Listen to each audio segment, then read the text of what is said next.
বর্তমানে এমন একটা সিস্টেম হয়েছে যে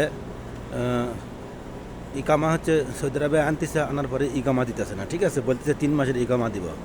আসলে 3 মাসের কিন্তু ইকামা ওটা হয়তো দিতেছে না। আগে 1 বছরের নিচে ইকামা হতো না, এখন 3 মাসের ইকামা হয়। এটা হচ্ছে আপনি 3 মাস যদি ইকামা দেয়, আপনি কোনো রাখতে হবে, আপনি 6 মাসের পাবেন। তার কারণ যেদিন আপনি সৌদি আরবে এয়ারপোর্টে ঢুকবেন সেদিন থেকে 90 দিনের হচ্ছে আপনাকে পাসপোর্টের মধ্যে মেয়াদ দেয়। 90 দিন আপনি ইকামা ছাড়া থাকতে পারবেন। তারপর 90 দিন পরে ইকামা লাগে। এখন 90 দিনের ভিতরে যদি আপনি যেদিন ঢুকছেন সেদিন থেকে যদি 90 দিনের ভিতরে আপনার তারিখ থাকে, তাহলে মনে করুন আপনি ইকামা 1 মাসেরও দেয়নি, ঠিক আছে। 3 মাসের ইকামা দিলে আপনার হবে 6 মাস, ঠিক আছে। কারণ 90 দিন আপনি ফ্রি পাইলেন, এটা সিস্টেম, ঠিক আছে। বর্তমানে ইকামা আনতেছে সৌদি আরবে, এনে হচ্ছে ইকামা 3 মাসের কথা বলতেছে, বলে আপনি অ্যাপসা থেকে একটা নাম্বার তুলে একটা কার্ড বানিয়ে দিচ্ছে।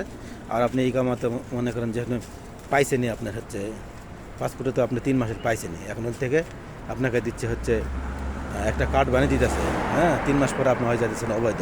তার কারণে আপনাকে এখন 3 লাখ টাকা দিয়ে এনে ওই ইকামা কেউ দিতে পারবে না। 3 লাখ 3.5 লাখ টাকা দিয়ে এনে ইকামা কেউ দিবে না।